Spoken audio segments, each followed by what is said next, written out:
Thank you.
अच्छा, मला का आता लगेच नंतर घेतो की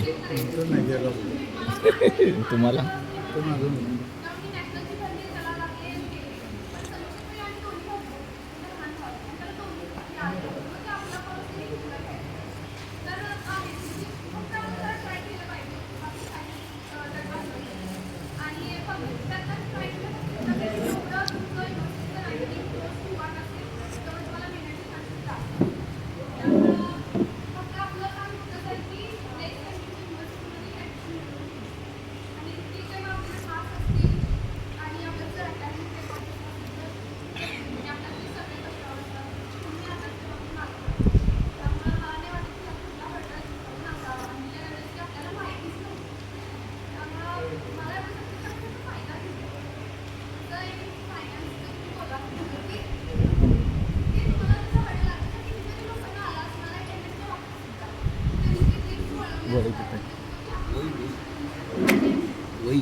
तिथं.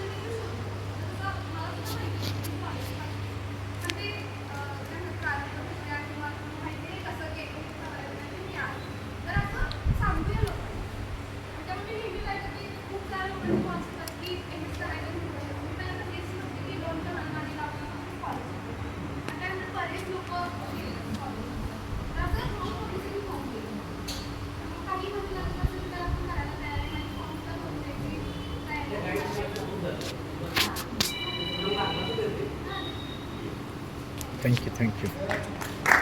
बरोबर समीक्षा एक चांगली माहिती दिली तर ती 12 तारखेकडून कोल्हापुरात आहे. कारण 15 तारीख 15 तारखेच्या आधी डायरेक्टमध्ये एक दिवस सोडून द्या. त्याच्यामध्ये आपल्या OBC विद्यार्थ्यांसाठी MPSC UPSCच्या त्या क्लासेसच्या मार्गदर्शनासाठी आपण एक शिबिर होतो. 4-5 तास असतील. आपल्या समाजातील कोण MPSC UPSC करणारी मुलं असतील किंवा अब्रॉड शिक्षणाला जाणारे यांच्यासाठी एक दिवसाचा कार्यक्रम आपण विद्यालय संघाचं आयोजन करू. तारीख आपण ठरवूया आणि त्यावेळेला मात्र आपल्याकडे समाजातील लोकांना जास्तीत जास्त तिथे घेऊन या. यानंतर आपण त्या ब्रेस्ट कॅन्सरवर ज्यांनी जगप्रसिद्ध असं संशोधन केलं आंतरराष्ट्रीय दर्जाचं त्या गीतांजली मॅडमांना मी विनंती करतो की त्यांनी आपण बोलवलं.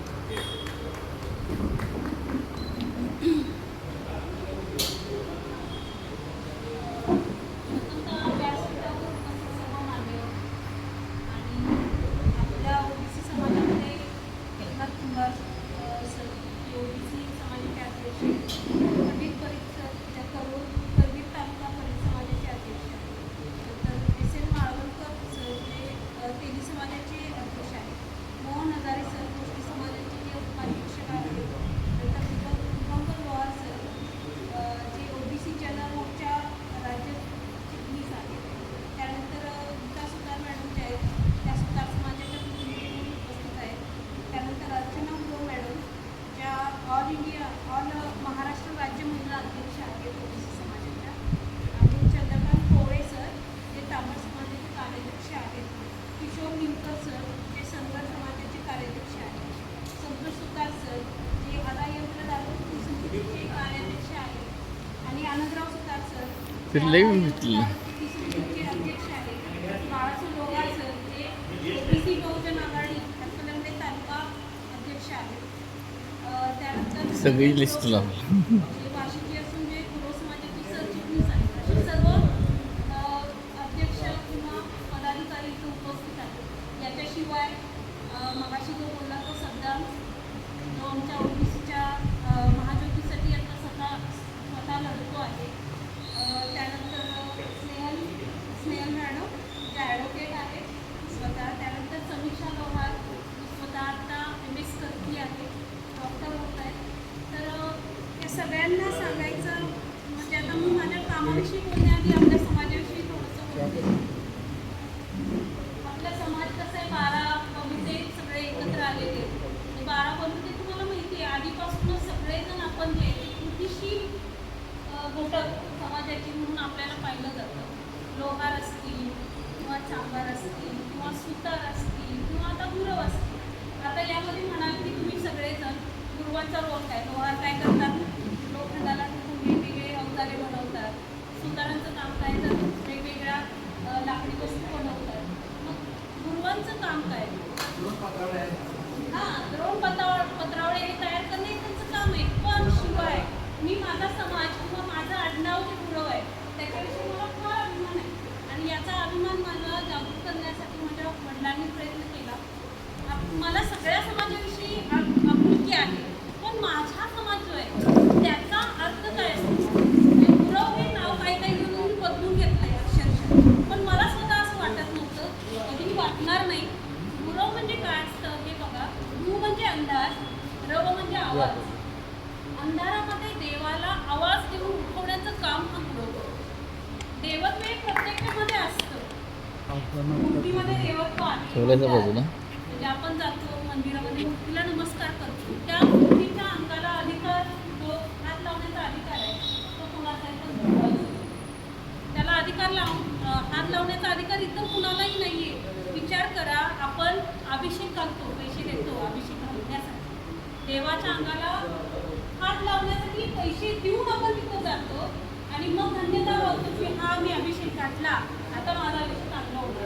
पूर्वांना हा अधिकार जन्मचा पिढ्या मिळालेला आहे. इतका मोठा अधिकार देवाने स्वतः आपल्याला दिलेला आहे आणि त्या अधिकाराला आपण नाकारतोय किंवा तो जो आडनाव आहे त्याला आपण नाकारून वेगळं आडनाव लावून देतोय. तर हे सांगायचं आहे मला की आपला जो समाज आहे त्याच्याविषयी आपल्याला आपुलकी असली पाहिजे. आपल्या समाजाचं जे नाव आहे ते नाव का आहे याच्यावरती थोडंसं आपण पण आता शिकतोय ना पुढं. ठीक आहे. आपल्या Continue करा, मी करतो. समाजाच्या आपल्याला थोडी माहिती पाहिजे. ते आडनाव कसं आलं, का आलं याच्यावरती भरपूर लोकांनी ग्रंथ लिहिलेले आहेत, पुस्तकं आहेत.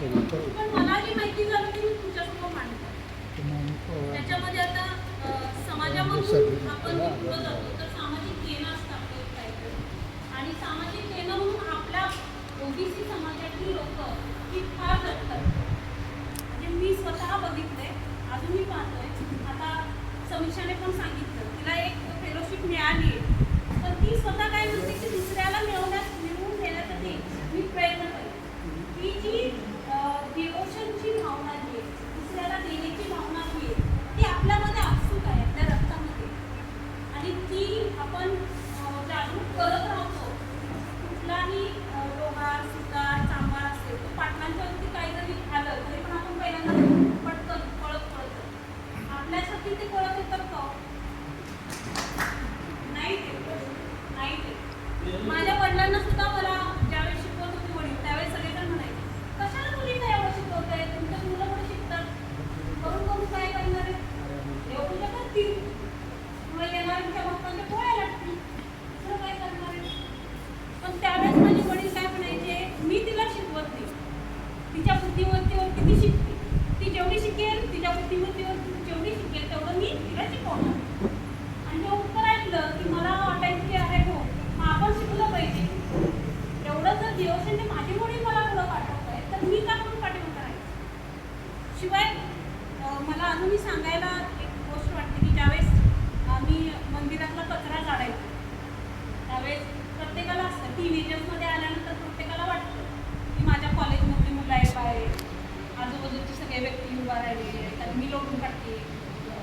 त्यावेळेस मला वाटायचं वाईट वाटायचं. मी घरी आल्यानंतर म्हणायचं मी काही जाणार नाही उद्या मंदिरात काढून काढायला, दिवा लावायला मी काही जाणार नाही पप्पा, मला कसं तरी वाटतं. माझ्या वडिलांनी एक गोष्ट सांगितली, बाळा ज्यावेळेस आपण बाहेरची घाण काढतो, कचरा ज्यावेळेस काढतो त्यावेळेस आपलं मन आतून स्वच्छ होतं.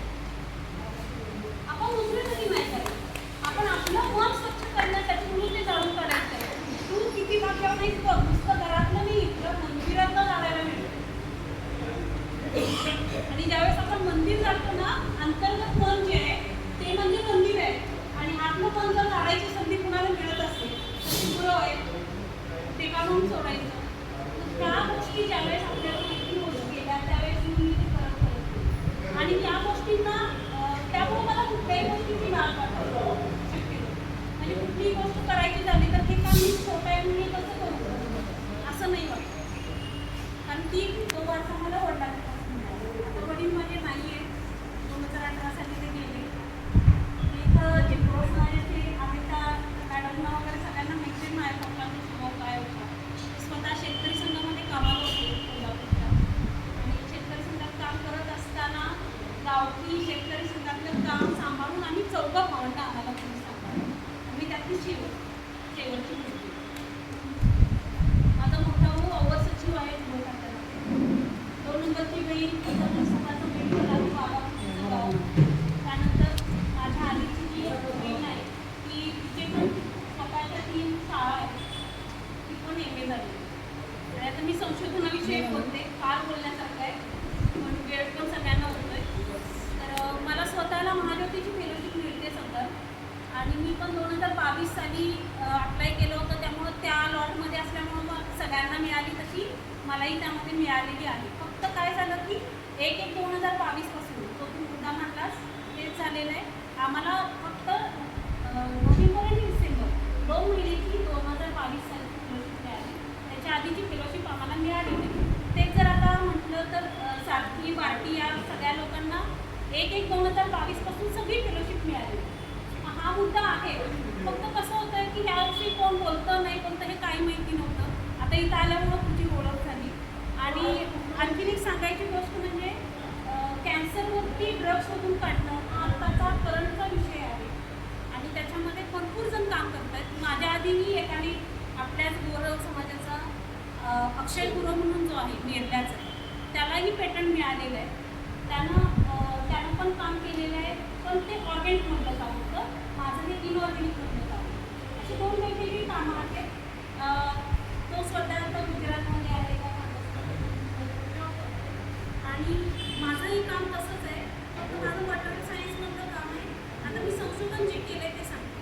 सुरुवातीला काय केलं होतं, आम्हाला मटेरियल सायन्समध्ये एखादं मटेरियल तयार करायचं असतं. मटेरियल म्हणजे एखादा पदार्थ नवीन तयार करायचा असतो. जसं आपण स्वयंपाकात बनवतो सेम तसा, पण यामध्ये केमिकल्स असतात. घट्टामध्ये हे असतो घरी हे आणि त्याच्यामध्ये काय केलं होतं तर आतापर्यंत जे काही केमिकल्स तयार होतात ते सगळे केमिकल दोन एकमेकात मिक्स करून संयुग तयार केले. पण आत्ताची मी मेथड वापरली ती ग्रीन मेथड.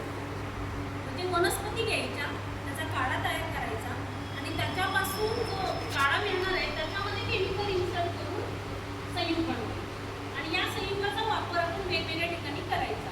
आता माझं जे ॲप्लिकेशन आहे ते बायोलॉजिकल ॲप्लिकेशन आहे.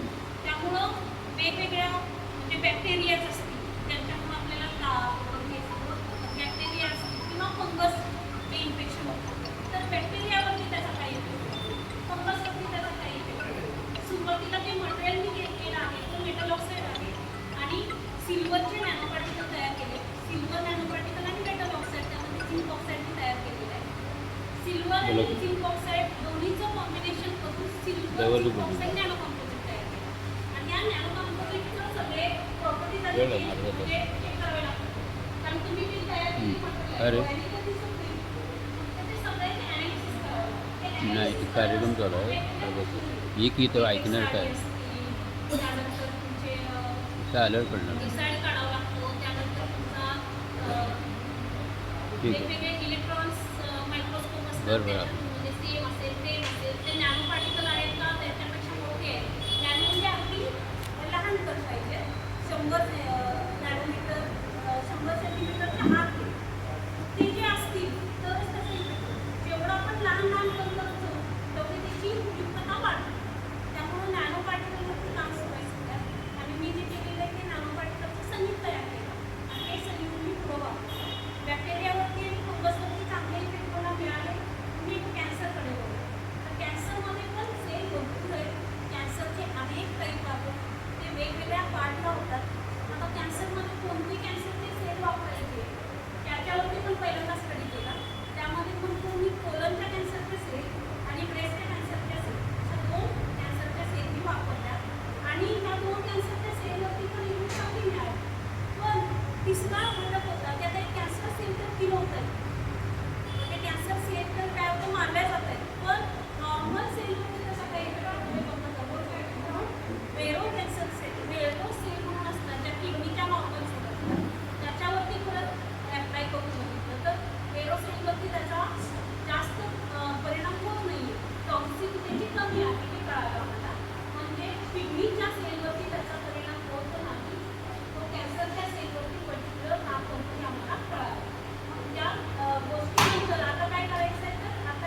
नाही व्यवस्थित परत तुम्हाला ते संयोग बनवावं लागेल.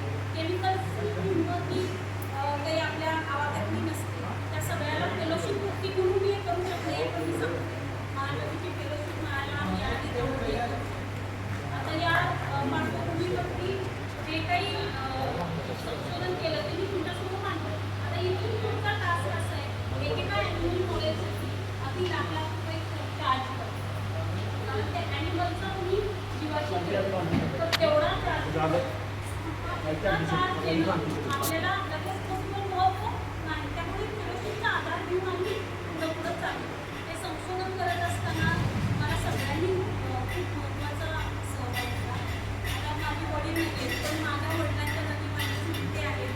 मला इथे दादांनी फार प्रत्येक गोष्टीला ते माझ्या कधी काही गोष्ट लागली तर ते माझ्या आधी मला सांगतात की हां तुला काय लागेल ते मला सांग. आर्थिक असू दे मानसिक असू दे किंवा कुठेही जायचं ट्रॅव्हलिंग करायचं असू दे मी त्यांना एकदा हात दिली तर ते माझ्या हातात. आणि त्याच्या आधी तुम्ही सांगितलं तसं ते आपण स्थानिक स्वराज्य संस्थांच्या विषयी बोलला तर मी स्थानिक स्वराज्य संस्थेमध्ये उभा राहिली. त्याच्यानंतर माझं मतदार यादीमध्ये लग्नाच्या आधी नाव नव्हतं. लग्न झालं लग्नानंतर माझं मतदार यादीमध्ये नाव आलं. त्याच वर्षी मी उभं राहिले निवडणुकीला. त्याच वर्षी ग्रामपंचायतीच्या निवडणुकीमध्ये मी जिंकली. इकडं माझी MSc सुरू होती आणि इकडं मी ग्रामपंचायतीचे सदस्य होते. ते दोन्ही आणि शिवाय मला दोन्ही मुलं होते. हा सगळा कार्यभार मी त्यावेळेस सांभाळत होते. एक मुलांची आई, एक सून, एक विद्यार्थी, एक बायको, एक एक जाऊ असं सगळ्या रोल पार पाडत माझा तो शैक्षणिक प्रवास हां माझं आता एज्युकेशन तुम्हाला सांगायचं झालं तर माझं MSc झालेलं आहे. MA झालेलं आहे. MSc झालं आहे. MA झालं आहे. DSA म्हणून कोर्स असतो जो मुख्यालय पुण्यासाठी गरजेचा असतो तो केलेला आहे. त्यानंतर मी डिप्लोमा इन ट्रॅव्हल टुरिझमचा कोर्स केलेला आहे. त्यानंतर मी DMLT केलेला आहे. त्यानंतर माझा फॅशन डिझायनिंगचा सुद्धा डिप्लोमा झालेला आहे आणि आता सध्या मी PhD करते. आता मी कोरोनीमध्ये राहते. कोरोनी माझं मागे पप्पा वाढले त्यानंतर मग आमच्या घरी कोरोनाच नव्हतं आणि शिवाय मला काय झालं ज्यावेळेस कोरोनाचा पिरियड सुरू होता त्यावेळेस मला इंटरनेटचं ऑपरेशन करावं लागलं. त्यामुळं मग मी आमच्या गावी येऊन तिथं केलं होतं ऑपरेशन. ते झाल्यानंतर मला कळालं की मला ट्रॅव्हलिंग करता येणार नाही. त्याच्या आधी सांगलीला जॉबला होते. आमचं गाव मला दिलेलं गाव नागठाणे वाळव्याच्या शेजारी करूस तालुका आहे. तर मग तिथून जाऊन येऊन तर मला पॉसिबल नव्हतं. त्यामुळे मी इकडं थांबले आणि इथं चौकशी केली आमच्या कॉलेजवर. BSc तिथं झाले होते. सरांना विचारलं वॅकन्सी आहे का तर सर म्हटले तुझ्यासाठी तर काय वॅकन्सी आहे ये म्हणून. मग मी तिथं शिकवायला लागले कारण आमचे चिखलकर सर म्हणून लोक समजते ते त्यावेळेस HOD होते आणि चिखलकर सरांनी मला ती संधी दिली. मी तिथं जॉबला लागली. 2 वर्ष जॉब केला. तो पेड एक्झाम लागली. पेड एक्झाम क्वालिफाय झाले.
तू पाहून रडता कामा नये, त्यांनी पुढे जाऊन शिकलं पाहिजे. त्यासाठी तुझं नियोजन आहे, पण त्याशिवाय मला असं वाटतं की आपण ते केलं तर बरं होईल. सध्या नसेल तो त्याच्या ग्रुपवरती पाठवतो, मी आमच्या ग्रुपवरती सरांच्याकडे पाठवून येईल किंवा सर पाठवून द्या, तुमच्या ग्रुपवरती तुम्ही पाठवून द्या. असं करून एक दिवस एखादा तासाचा जरी आपण सेशन ठेवला तर सगळ्यांना फायदा होईल. जितके पण लोक त्यापासून प्रेरित होतील त्यांचं कल्याण होईल. आणि असं वाटतं की आम्ही पुढे गेलो तर दुसऱ्यांनी पण त्या मार्गाने यायला पाहिजे. सगळ्यांनी त्या मार्गावरती येऊन पुढं गेलं पाहिजे ही अपेक्षा आहे. आणि तर खूप बोलले, थोडंसं बोलायचं होतं. माझं वय आता 37 आहे. 37 वयाच्या मानाने खूप प्रगती आहे हे सांगायचं आहे मला यात. आणि टीचिंगचा सर 10 वर्षाचा एक्सपिरियन्स आहे. पूर्वी कसं होतं, B.Ed केलं लगेच तुम्ही जॉबला लागत होता. आता इतक्या डिग्री आहेत पण अजूनही परमनंट जॉब नाही आहे. पण एक गोष्ट आहे की परमनंट जॉब ज्यावेळेस तुम्हाला मिळेल, मी एक म्हणते ज्यावेळेस मी उभा राहील त्यावेळेस मला पोस्ट मिळेल की हायेस्ट असेल, कारण मी तेवढं मिळवलेलं असतं. जिथं ज्या संधी मिळतील मी तुम्हाला सगळ्यांना सांगितलं, जिथं पण तुम्हाला जी पण संधी मिळेल ती संधी सोडून नका. मी मागं पडते म्हणून राहू नका. मागं पडणं न पडणं त्या देवाच्या हातात आहे. तुम्हाला काढणारा, मारणारा, पुढं नेणारा दुसरा कुणी नाही आहे. लक्षात ठेवा. आपण येताना एकटे होतो, जाताना एकटे जाणार आहे, पण जाताना 4 लोकांना बरोबर घेऊन त्यांच्याबरोबर म्हणजे आपल्यासोबत त्यांच्या हाताला हात देऊन पुढं गेले तर थोडीशी का होईना लोक 4 लोक तरी 4 दिवस तरी नाव एवढंच म्हणते. आणि सगळ्यांनी फार सपोर्ट दिला. माझं सहकार्य दर्शेला आम्हाला दुकानाकडे येते. सरांचा मला फोन यायचा त्यावेळेस मला असं वाटायचं की सर इतके जाताय सगळ्या गोष्टीसाठी. मी सरांना पण मध्ये म्हटलं सर तुम्ही स्वतःहून मला फोन करताय, मला खूप छान वाटतं. आणि इतकं म्हणजे समाजासाठी कुणी नाही करत. स्वतःहून फोन करणं, स्वतःहून तुम्ही या म्हणणं, आम्ही तुमच्याकडे येऊ का म्हणून सर विचारताय, यामुळे सर इतकं करताय. आम्ही तर अजून तरुण आहोत, आम्ही किती केलं. त्यामुळे असं वाटतं की थोडंसं आपण पण एकमेकाचा हात घेऊया आणि आपल्या समाजातील जे लोक आहेत ज्यांना माहिती नाही आहे त्यांना थोडीशी माहिती तरी देऊया. बाकीच्या गोष्टी आपल्याला जमतील ना जमतील, जितकं आपल्याला बुद्धी आहे, ज्ञान आहे त्याचा उपयोग सगळ्यांनी एवढंच सांगते.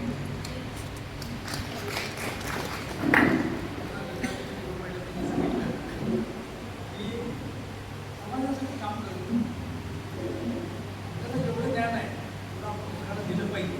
मग त्याची शेती होईल. नाहीतर मी आज बऱ्याच ठिकाणी असं बघतोय आणि आता बोलण्या जेव्हा प्रत्येक काही लोकांनी चौकशी केली, आपण गाव सोडले तर मराठाचं बजेट तुम्ही लगेच मला समजून नका काय हे सगळ्यांना कळालं पाहिजे ना, तर ते आपल्यावर राहणार आहे. आपलं कल्याण होणार. आणि बऱ्याच लोकांनी जे माहिती तो आपल्या ओबीसी वर्गात नाही आहे पाहिजे असं सब्जेक्ट सांगितलं. ते आपलं जे गुण आहे ते मला माहिती आहे नाही केलं पाहिजे आणि त्यालाच ओबीसी म्हणायचं. ओबीसीचा अर्थ आदर दाखवणं जास्त नाही, ओरिजिनल भारतीय कम्युनिटी. हे हनुमंत टोपडे काकांची व्याख्या आहे. माझं त्यांचं काय मांडलं पाहिजे त्यांचं काय त्याच्यावर ते तुम्ही म्हणणार आम्ही चहा पाणी द्यायला मला म्हणलं की चहा पाणी वापरून बरोबरच तिथंपर्यंत पोचायला मला वेळ आहे. पण तुम्ही तुमचा रस्ता पुढे जाऊ दे. जाताना तुम्हाला चहा सरबत चहा नाश्ता द्यायची बाबा. त्यावर तिने सांगितलं की ओरिजिनल भारतीय कम्युनिटी ओबीसी खरे आहे. त्या अर्थानं खरोखरात युवा जनरेशन अशा पद्धतीने स्वतःहून तुम्ही येतं आम्हाला अभिमान आहे. त्यांना ओबीसी जनमोर्चा, ओबीसीचं नाव सेवासंघ होतं, जनमोर्चा का करणार तरी तुमच्या सगळ्यांचा मोर्चा घेऊन पुढे जायचं, तो ते पुढे जाणार आहे. त्यासाठी तुम्ही सगळ्यांनी सहकार्य केला. आता स्नेहल गुरु मॅडम जे आता युवा वकील आहेत, निवृत्ती झालेले आहेत, त्या पण आता आपलं मार्गदर्शन केलं. नमस्कार. माझे आई वडील व्यासपीठावरील मान्यवर तसेच सगळीकडे आणि माझी फ्रेंड्स आणि सगळ्यांच्या आशीर्वादानं झाले. मी पण इलेक्शन वगैरे पॉलिटिक्समध्ये सगळे तिथल्या आमच्या 3 पार्टी पडले. मी 50च्या पुढंच असतो. पार्टी पडल्यावर सिनियर लोक म्हणायचे की कोण आहे का की आपण संध्याकाळी